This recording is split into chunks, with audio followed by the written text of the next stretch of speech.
नमस्कार मैत्रिणींनो, मी अनिता आणि आपल्या या मिसेस अनिताज लाईफ या चॅनलमध्ये आपल्या सर्वांचं स्वागत आहे. तर आज आपण निघालो आहे पन्हाळगड येथे.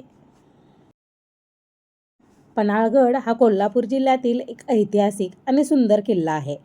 हा कोल्हापूरपासून 20 किलोमीटर अंतरावर असून सह्याद्रीच्या कुशीत वसलेला दख्खनमधील सर्वात मोठा भूदुर्ग आहे. येथे भेट देण्यासाठी अंबरखाना, तीन दरवाजा आणि सज्जाकोटी ही प्रमुख ठिकाणे आहेत. तर चला, मी तुम्हाला आज या व्हिडिओमधून महत्त्वाची माहिती देणारच आहे. कोल्हापूर येथून निघताना सुरुवातीला शिवाजी पूल म्हणजे पंचगंगा नदी पार करावी लागते आणि असं नद्याचं पाणी भरून वाहत आहे. नदीला पूर आला तर इथे जाणं थोडंसं धोकादायकच आहे. पण आता नदी भरलेली आहे. असा मस्त असा आमचा प्रवास सुरू होता.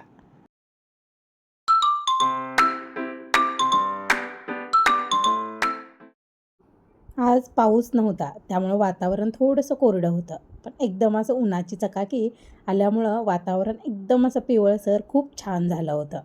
आणि आम्ही रस्त्याच्या कडेला असणाऱ्या पारंब्यामधून वाट काढत आम्ही निघालो होतो. किती छान रस्ता दिसत होता. तसंही पावसामुळं खूप बोर व्हायला होतं.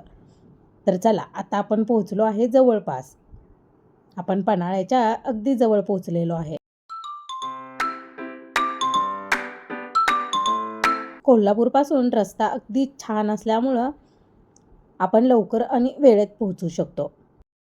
आणि कोकणात जाणारा रस्ता त्याचे बांधकामही सुरू आहे सध्या. त्यामुळं बऱ्याच ठिकाणी खोदकाम वगैरे झालेलं पाहू शकता. पावसाळ्यामध्ये पन्हाळगड म्हणलं की एकदम मस्त वातावरण आणि एक ट्रिप झालीच पाहिजे असा पन्हाळगड आहे. तर हा डोंगर किती छान दिसतोय, हिरवाईने एकदम नटलेला आहे.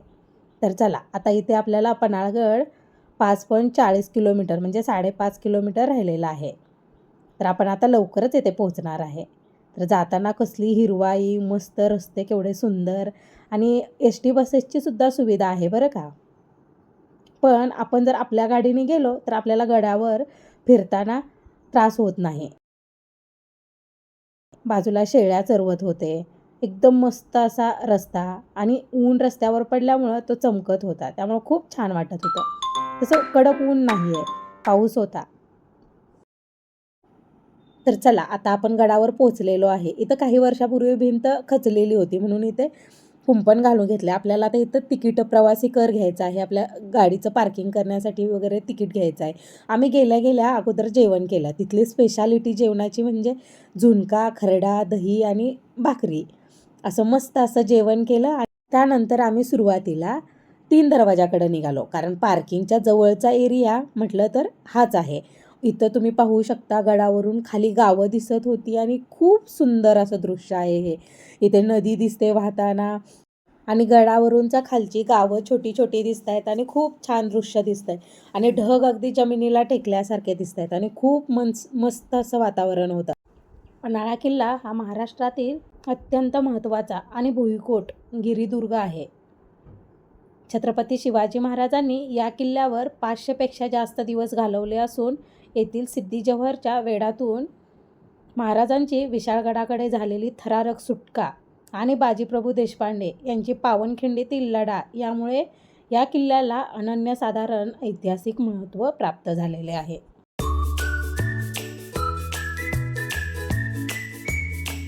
आता आपण पहिला पॉईंट आहे तिथे आलेलो आहे. हे आहे अंधार बावडी. शत्रूला चकवा देणारी गुप्त पाण्याची विहीर येथे आहे. तर हे आपल्याला बाहेरून आणि आतूनही पाहता येऊ शकतं. जर वरून पाहिलं तर अगदी काही दिसत नाही, फक्त बिल्डिंग किंवा घरासारखं दिसू शकतं. पण आतमध्ये ती एकदम खोल अशी विहीर आहे. पन्हाळगडावर प्रेक्षणीय आणि महत्त्वाची ठिकाणे ही म्हणजे अंबरखाना, धान्याची कोठारे आहेत. खूप मोठी मोठी 3 अशी धान्याची कोठारे आहेत. सज्जाकोटी आहे, याला बुरुज असं म्हणतात. 3 दरवाजा आहे आणि हे आत्ता मी दाखवलेलं अंधार बावडी.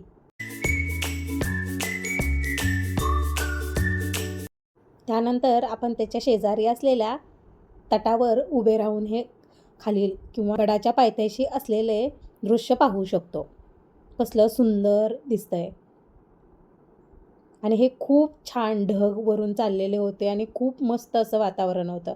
वीकेंड होता त्यामुळे खूप अशी गर्दी होती. इतर वेळी जर गेलं तर फारशी गर्दी पाहायला मिळत नाही. तर चला आता आपण जाऊया 3 दरवाजाकडे. आता आपल्याला समोरची बिल्डिंग दिसत असेल तर ते 3 दरवाजा आहे. तर चला.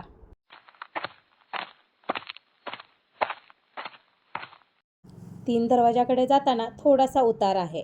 आता इथंही बाहेर बोर्डवर त्याची माहिती लिहिलेली आहे. ती मराठीमध्ये, हिंदीमध्ये आणि इंग्रजीमध्ये असं तिन्ही भाषामध्ये लिहिलेली आहे. तर चला, पहिल्या दरवाजातून आपण एंट्री केल्यानंतर असा परिसर राहतो. हा दुसरा दरवाजा. त्याच्यावर खूप छान अशी शिल्प कोरलेली आहेत. खूप रेखीव अशी डिझाईन नक्षी केलेली आहे.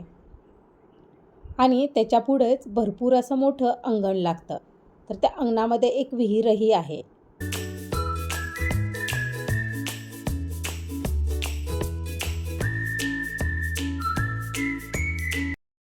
हा दरवाजा गडाच्या पश्चिमेकडील भागात असून याला कोकण दरवाजा असेही म्हणतात.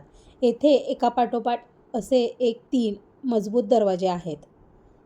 या वास्तूच्या कामात पाषाण आणि सिसे धातूचा वापर केला आहे, ज्यामुळे शत्रूसाठी ते भेदणे फार कठीण होते.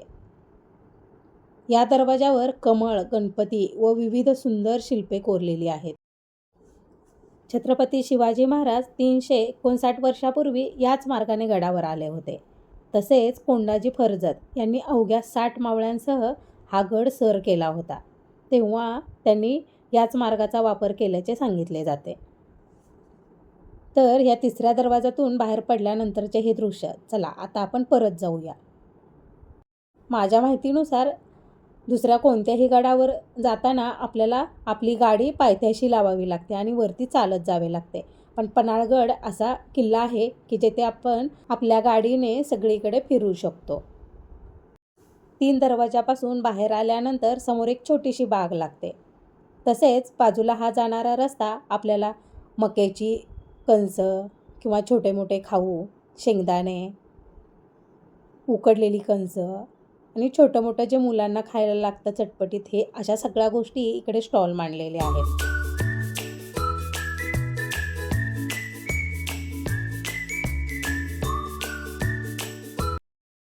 आपल्याला जर पन्हाळगडावरच्या एखाद्या गाडीने सफर करायचे असेल तर आपण ह्या गाडीने सफर करू शकतो. किंवा मुलांसाठी काही गाड्या, खेळणी, घोडे हे सगळं इथे उपलब्ध आहे. आणि मुलं याची मजा घेतात. आणि मुलांच्या बरोबर मोठेसुद्धा अशा गाड्यांमध्ये बसून आपल्या पर्यटनाचा आनंद लुटतात.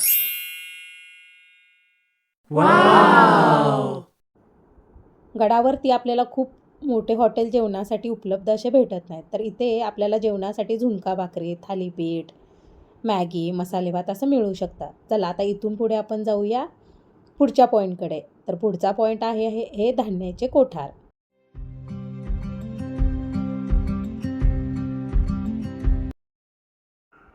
आता हे धान्याचे कोठार आहे हे खूप मोठे आहे आणि हे 3 इमारतीमध्ये विभागलं गेलं आहे. तर या इमारतींना गंगा, यमुना आणि सरस्वती अशी 3 नावे दिलेली आहेत. तर इथं पन्हाळगडावरील राहणाऱ्या सगळ्या लोकांचे धान्य पुरेल इतकी ती भव्य होती. आणि ही दगडी इमारत खूपच मजबूत असून ती आजही एकदम मस्त अशी टिकून आहे.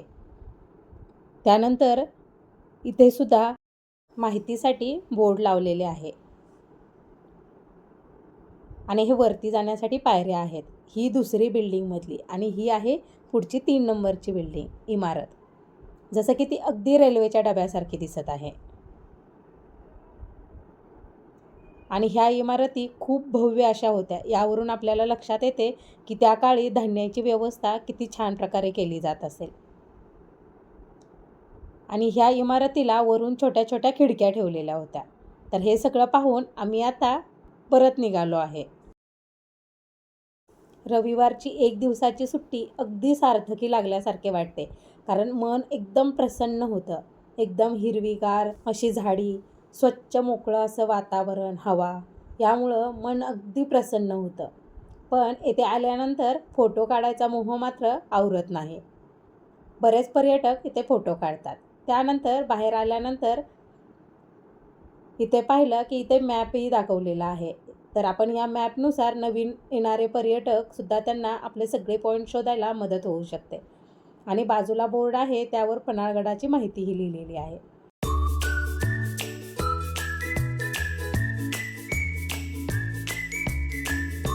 तर चला आता आपण पुढचा पॉईंट पाहण्यासाठी जाऊया, तो म्हणजे सज्जाकोटीचा बुरुज. तर पन्हाळगडावरील तटबंदीवर हे असे वेगवेगळे बुरुज बांधण्यात आले होते.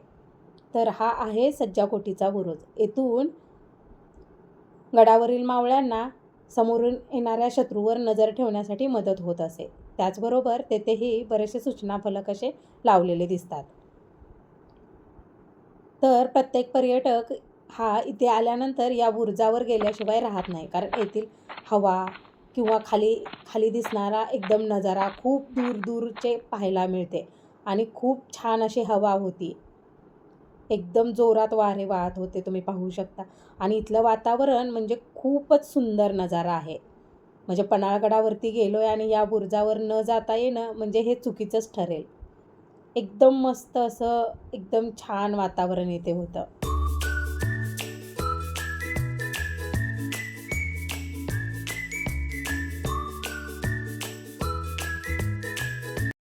येथे आल्यानंतर प्रत्येक पर्यटक हे फोटो काढतात, व्हिडिओ काढतात, कारण येथील नजाराच असा आहे. आता वीकेंड असल्यामुळं, सुट्टीचे दिवस असल्यामुळं बरेचसे पर्यटक येथे पर्यटनाचा आनंद लुटत होते. एकदम ढग वाहत होते, क्लायमेट थोडं थोडं चेंज होत होतं. आम्ही थोडा वेळ थांबल्यानंतर तिथे नंतरचा हा असा व्ह्यू झाला होता, पाहू शकता. हे कॅमेरामध्ये थोडंसं धूसर दिसत होतं, कारण ही उंचावरची जागा आहे, त्यामुळं ते छान वाटत होतं. आणि इथे सज्जाकोटीच्या बाजूला असणारं हे झाड मात्र, बाजूची सगळी हिरवी झाडं असतानासुद्धा एकदम असं एकही पान नव्हतं, असं उभं होतं. त्यानंतर इथे मी तुम्हाला सांगितल्याप्रमाणे छोट्या छोट्या गाड्यातून पर्यटक मजा घेत होते. तिथून पुढे तबक उद्यान आलं, पण वेळेअभावी आम्ही तिथे जाऊ शकलो नाही. त्यानंतर मात्र खूप धुकं, बारीक असा पाऊस असं पडलं. त्यामुळे आम्हाला परतीचा प्रवास करण्याशिवाय काही पर्याय नव्हता, कारण पार्किंग फुल झालं होतं. त्यानंतर इथे शिवाकाशीत यांची मूर्ती उभारली होती, पण खूप सारं धुकं असल्यामुळं ती नीटशी दिसत नव्हती. तर त्यानंतर हा असा पन्हाळ्याचा व्ह्यू दिसत होता, अगदी धूसर. हे सगळं नजरेत साठवून आम्ही निघालो परतीच्या प्रवासाला. धुकं असल्यामुळं गाडी चालवायला तसा वेगही नव्हता, अगदी स्लो, आणि उतारही असल्यामुळं गडावरून उतरताना गाडी थोडी सावकाशच चालवावी लागते. असा सुंदर असा नजारा आम्ही डोळ्यामध्ये साठवत परतीचा प्रवास धरत होतो. आणि मनामध्ये तो गारवा, ती स्वच्छ हवा, एकदम छान असं बघितलेलं निसर्गरम्य वातावरण, आणि अगदी प्रसन्न होऊन आम्ही परत निघालो होतो. आणि हे सगळं करता करता कधी अंधार पडला हे कळालंच नाही. व्हिडिओ कसा वाटला तुम्हाला? आवडला का? आवडला असेल तर लाईक करा, शेअर करा आणि सबस्क्राईब करायला विसरू नका. Okay, bye. पुन्हा भेटू आपल्या नवीन व्हिडिओमध्ये.